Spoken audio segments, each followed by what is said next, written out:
Suplementação de qualidade é na Growth Suplementos. E utilizando o cupom clássico vocês ganham descontos exclusivos e o link está aqui na descrição. Cara, no fisiculturismo, hoje em dia na questão de fisiculturismo, assim, principalmente, falam muito da questão do biotipo. Na verdade, criticam muito quando fala de biotipo, cara. Que sentido? Porque falam que não existe biotipo pra musculação? É.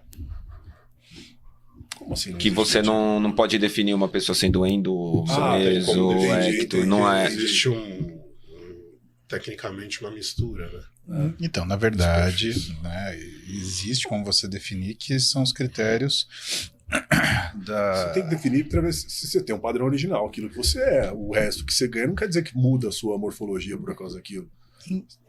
Na realidade, por exemplo, o cara assim, é ecto, ele vai ser sempre ecto. Ele pode ser um ecto maior, ou ele não vai virar um meso, por exemplo. então, segundo os critérios de Riff Carter, que foi quem inventou a somatocarta, né? O que acontece? São uma série de notas que a gente dá pro físico. Então, tem as dobras cutâneas, tem as circunferências, tem os diâmetros ósseos.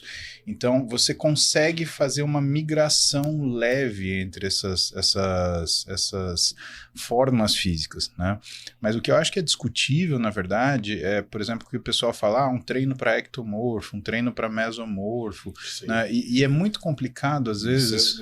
Isso é difícil. Porque treino, assim, você Treino trabalha... treino. Eu acho que, em primeiro lugar, bom, vocês são dois treinadores de muito sucesso, né, até internacional. Eu acho que vocês podem falar isso, comentar o que eu vou falar isso para vocês agora. Porque, do ponto de vista fisiológico, de adaptação, a pessoa ela tem que treinar para adquirir uma habilidade que ela não tem. Isso é igual para todo mundo. Então, assim, se você tem que treinar, se a pessoa ela não, sei lá, ela faz um agachamento com 1/4 do peso corporal dela, você vai fazer para ela ganhar força, né? Exatamente. O primeiro treino que ela vai fazer vai ser força para ela ter trabalho, né? Porque se você... E você vai ter aqueles que já vão se destacar mais nesse exercício, que vai ter uma facilidade. Exato. E você vai ter aqueles que não.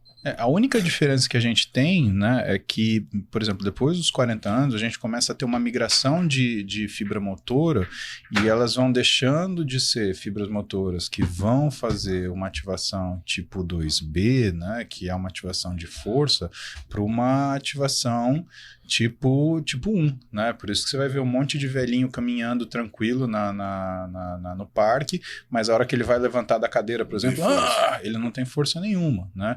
Então, com a idade, você muda um pouquinho as E o aptidões. que leva a isso? Você acha que é diminuição de hormônio que leva a isso? Eu sempre tive dúvida sobre isso. Se é diminuição de taxa hormonal, se é a diminuição de atividade física, porque a gente pega muito cara no powerlift também, com 50, 60 anos, e que você vê que cai o nível de força, mas ele tem uma base técnica muito boa e consegue segurar muito, né?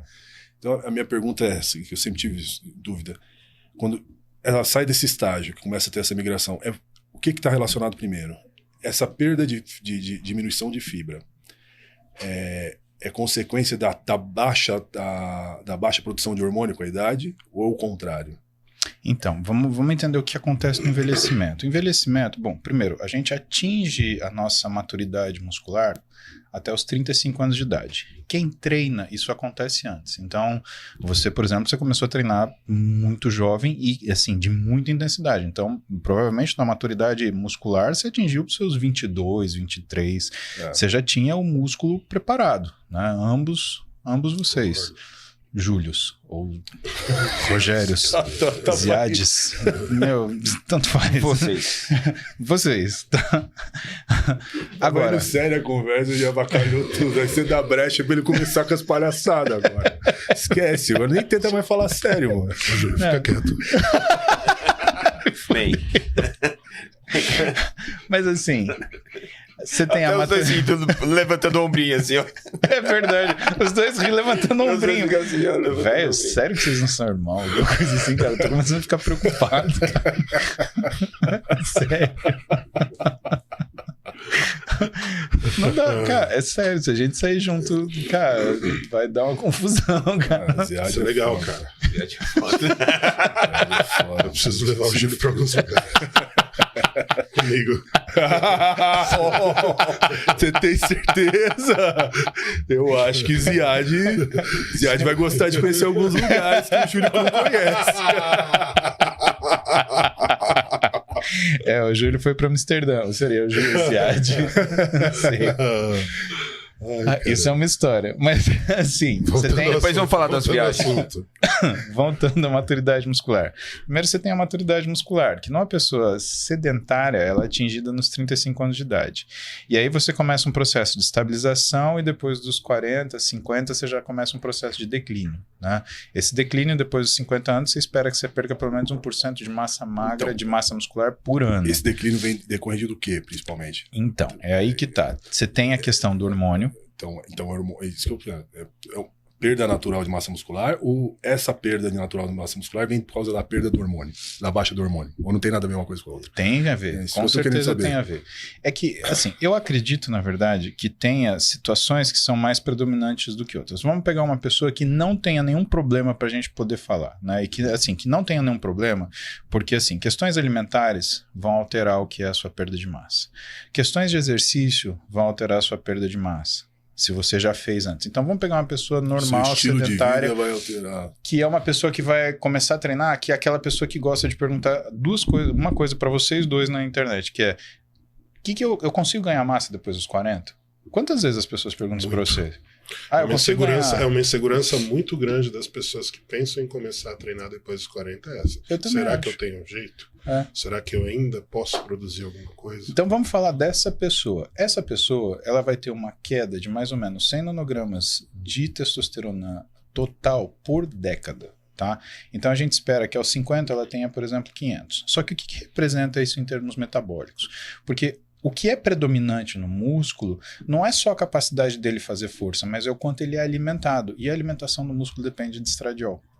E o problema é que quanto menos testosterona você tem, menos estradiol você tem também.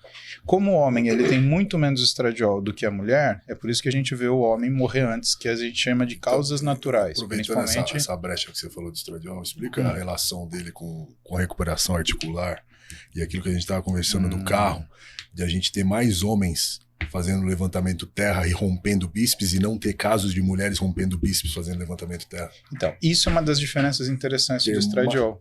Ter mais casos de homem rompendo peito fazendo supino, Ziad, e não ter mulheres rompendo peito fazendo Olha você agora, Ziad. Você já percebeu, Ziad, que quando lá, por exemplo, na academia de Power, você nunca vê mulher rompendo. Você já viu alguma mulher rompendo um peitoral fazendo supino? Não, na época que eu passava agachamento para elas, ninguém rompia nada. E rompendo bíceps fazendo terra também não tem. Mas você vê uma incidência muito grande de homens acontecendo isso. Então, isso daí é uma das consequências mais chamativas em relação a essa diferença androgênio-estrogênio, e que é ampliada principalmente quando a gente tem uso de esteroide, né? Existe um distanciamento muito grande na proporção androgênio-estrogênio. E aí o que acontece? Você fragiliza o que é a transição miotendínea e você fragiliza também o tendão. O tendão depende de estradiol.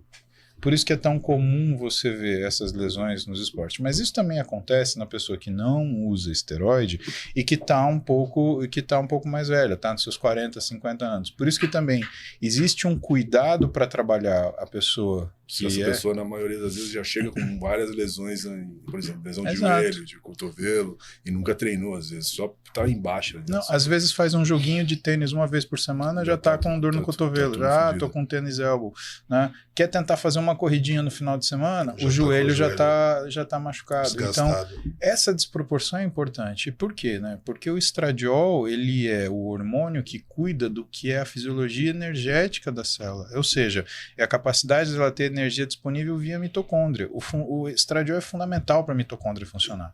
Ele ajuda um negócio que chama proteína desacopladora a ter o que é a função dela, que é fazer a cascata de elétrons e conseguir tirar energia, né, extrair energia do substrato para entregar para o músculo. Então, quando você tem a queda de estradiol, né, ela é muito anterior à queda de testosterona para um nível crítico. Você só vai ter níveis críticos de testosterona quando você chega a uma testosterona de 430, que aí aumenta o risco de doença metabólica. Então, a gente fala de diabetes. Mulheres estão isentas disso. A mulher é diferente, Júlio, porque ela passa a vida inteira com o estradiol oscilando em números altos. Sim. Né? Então ela vai ter um estradiol que varia entre 50 e 300 Por picogramas. mais que ela tenha mais idade, ela mantém um nível muito alto de estradiol. Sim, na realidade ela tem uma quantidade de estradiol, né, anterior que é protetora, mas assim, qual que é o grande problema? É que a gente está inclusive vendo isso hoje com mais frequência, né? Essas quedas de estradiolas têm sido mais bruscas. Por quê? Porque nenhum indivíduo, principalmente que mora numa grande cidade, ele envelhece normalmente. Ele envelhece com alteração de alimentação, ele envelhece com alteração de sono. Quantas pessoas de mais de 40, 50 anos você conhece que dormem bem? Que fala assim, pô, dormi bem. 8 horas por dia. Poucas. Você dorme, Júlio? Faz tempo de viagem. Muita aula, né, cara? Eu também não consigo dormir, não, cara. É difícil. É difícil. Você também sente, às vezes você tá conversando com você sente que tem que apertar a tecla SAP pra entender o que ele fala, às vezes, né? Sim. Sim, né? Às vezes. Às vezes. Na verdade, quase todas as vezes. Do nada os caras te zoando de graça. 2 Júlio me fudendo, cara. Não entendi porra nenhuma, mas continua. Entendi. Vai, fala aí. Fala aí. Na hora que o Muzi falou estradiol, os caras bugaram já ali. Ali já parou a mente dos caras, já não seguiu mais, entendeu? Então assim também, né? Muzi, vamos lá, vamos voltar ao assunto. Homens de 40 anos que querem se manter com a saúde, com mais virilidade, digamos com mais assim. vigor. Né? Eu acho que é vigor, a palavra é vigor. O ideal é que você faça avaliações, né, periódicas, né? E essas avaliações, elas não são só as avaliações de sangue que a gente está acostumado a olhar hormônio, que nem eu te falei, né? A queda do homem no estradiol, ela é muito mais precoce em relação à testosterona. Consequência da vida. Em consequência da vida mesmo, envelhecimento natural, por isso que o homem ele perde as capacidades metabólicas muito antes que a mulher. Né? E por isso que ele morre do coração, por isso que ele tem mais dislipidemia, ele tem mais hipertensão arterial, ele tem mais, né, consequências, né, de aparelho cardiovascular, então infarto, AVC, todas essas doenças. Se bem que ultimamente as mulheres elas estão começando a ter um aumento nessa incidência. Né? Isso é importante a gente lembrar. Clássico, mulheres que competem, que treinam, mulheres sedentárias normais. Não, a gente está falando populacional mesmo, viu, man? Porque o que acontece, né? Que nem eu estava te falando. A mulher ela vive na juventude dela com um estradiol entre 50 e 300 picogramas por decilitro. Tá? O homem ele vive entre 20 e 35, no máximo até 50. Então a gente já tem uma defasagem desse hormônio super importante para a nossa função metabólica, né, que é fisiológica do nosso montante. Quando a gente chega numa testosterona, por exemplo, de 430 nos nossos 60 anos de idade, além da gente ter aumento de gordura abdominal, aumento de pressão arterial, diminuição da nossa capacidade de controle de lípides, aumento da inflamação, né, e, portanto, aumento de risco de doença crônico-degenerativa não transmissível, né, diabetes, hipertensão, né, e o aumento de doenças cardiovasculares, né, a gente tem uma situação que o nosso estradiol já está super baixo. Né? Esse 20 a 35, que é o pouquinho que a gente vive, ele está indetectável.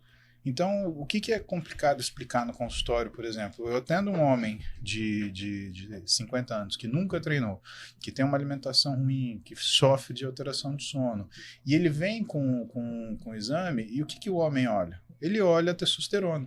E na cabeça dele, ele fala assim, não, mas a testosterona tem que estar mais alta. E qual que é o problema? Muitas vezes esse cara ele tem um hipoestrogenismo. Libido e função sexual, desempenho sexual, no homem são... Exatamente. No homem eles têm relação com o estradiol. O Kaminsky ele fez um pod recentemente e ele estava falando sobre isso, né? Ele falou inclusive de um modelo de forma que ele utiliza de recomendação por conta da capacidade de aromatização.